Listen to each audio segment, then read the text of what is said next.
Last lecture we have seen how to calculate coefficient of variation.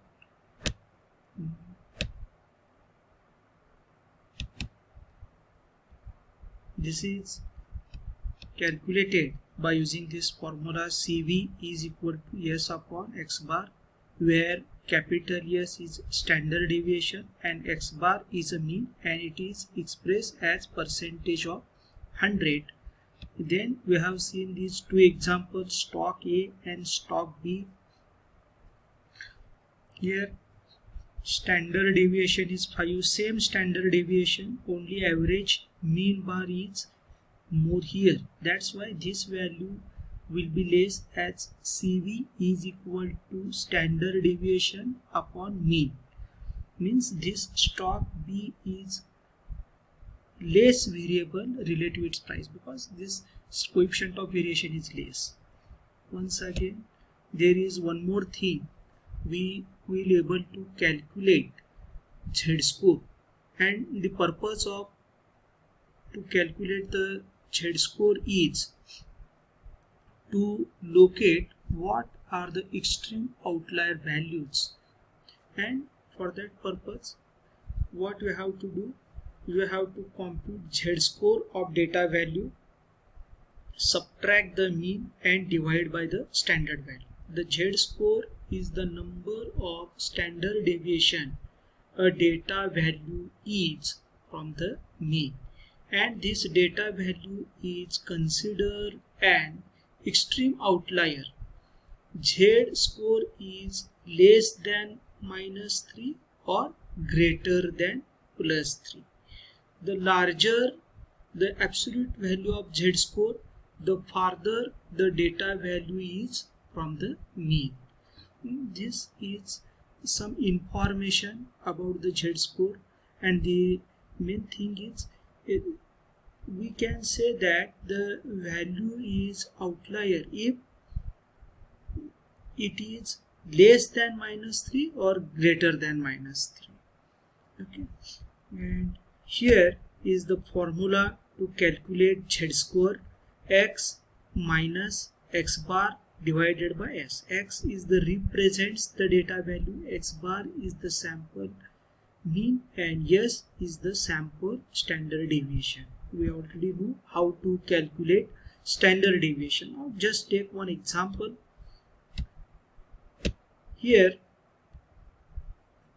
suppose the mean math SAT score is 490, means here S is X bar is 490 with standard deviation is 100, and you have to compute the Z-score for a test score of 620. Means this is the X, this is the S, and here is the average score X bar. Then Z is equal to X minus X bar divided by S. Then it is about 1.3.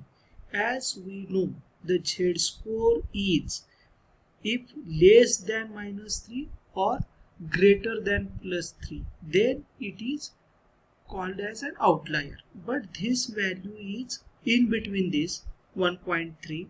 That's why it would not be considered as an outlier.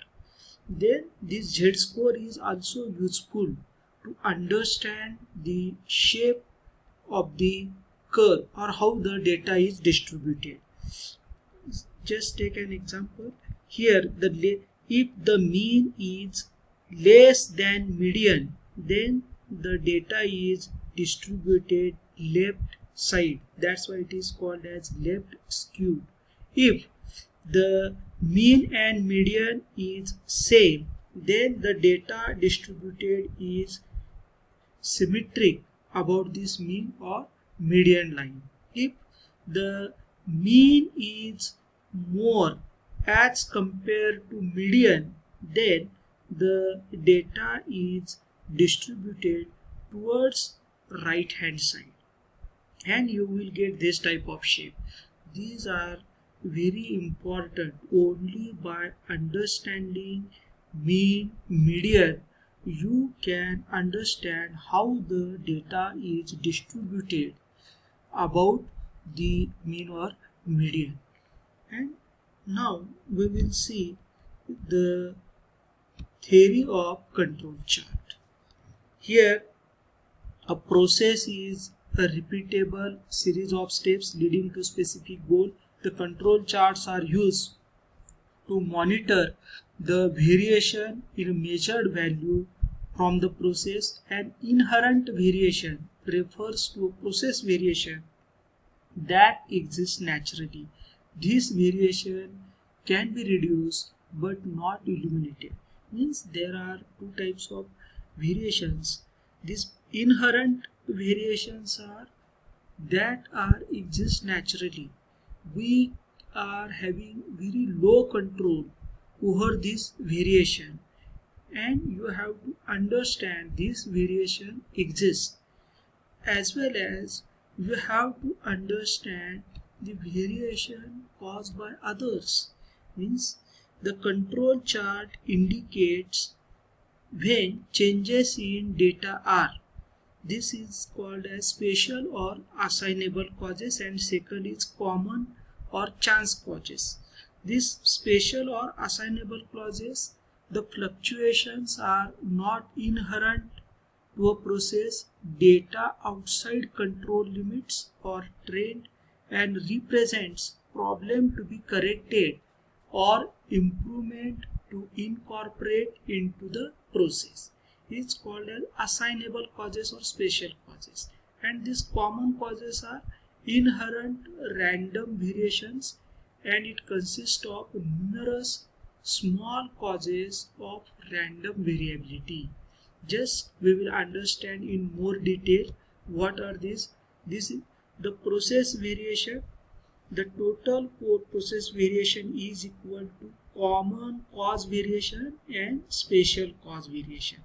Just in previous slide we have seen common cause variations and spatial cause variation. Now if we addition of these two things, you will get total process variations, and this variation is natural, inherent in the world around us.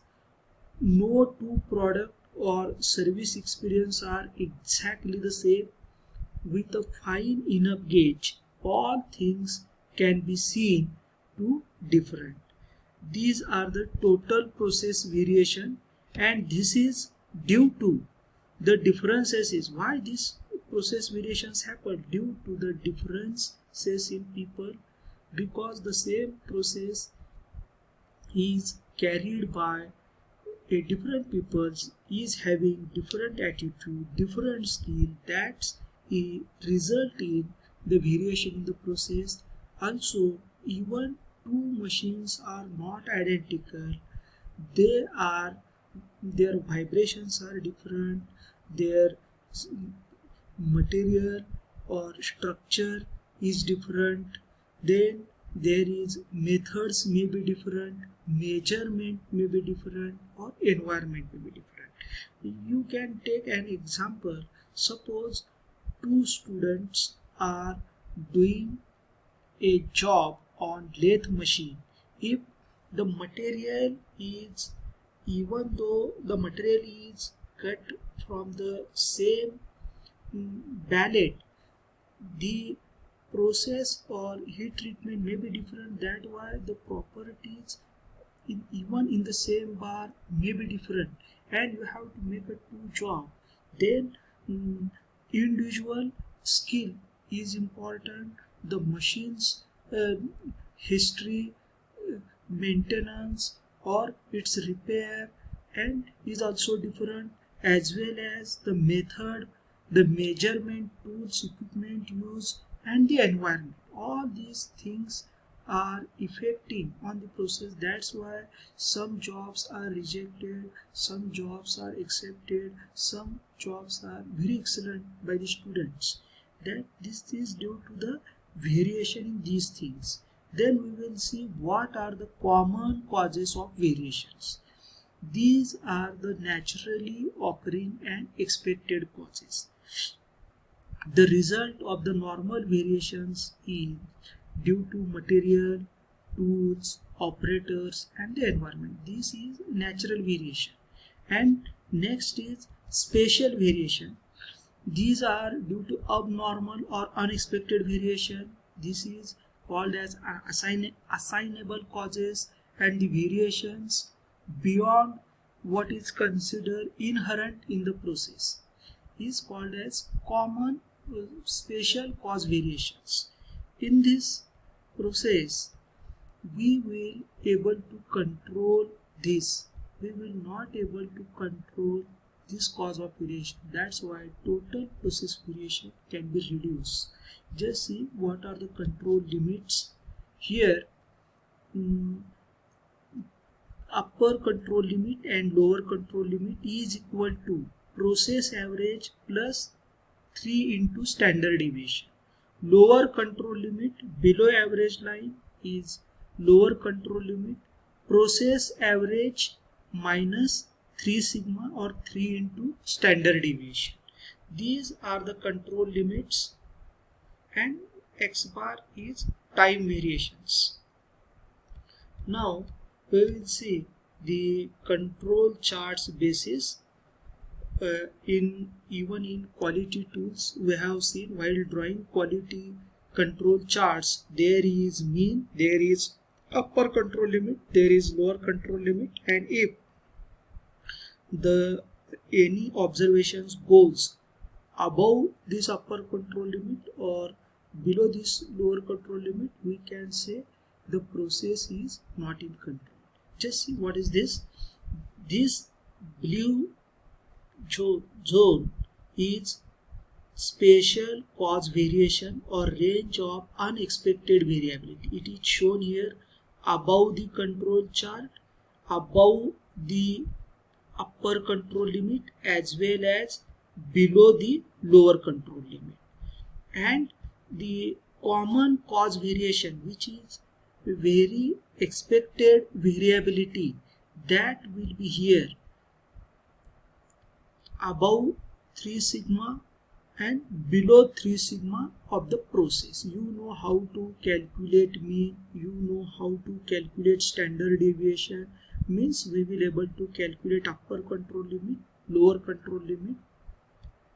Here these are very important terminologies while solving the control charts problems. Just we will take one here shown by different graph. This is upper control limit, lower control limit, and here is the process mean. On the time scale, if you have taken a group, the readings will, this is near to the mean, but this reading is above the upper limit, means it is having spatial cause of variation, means at that time there may be some problems, some variations that can be controlled, and this measurement is far from the average process and unlikely or only expected variation is present. And already this 3 sigma value is 3 sigma plus or 3 into plus or minus 3 into sigma. This is about 99.7% of the process value should be in this range.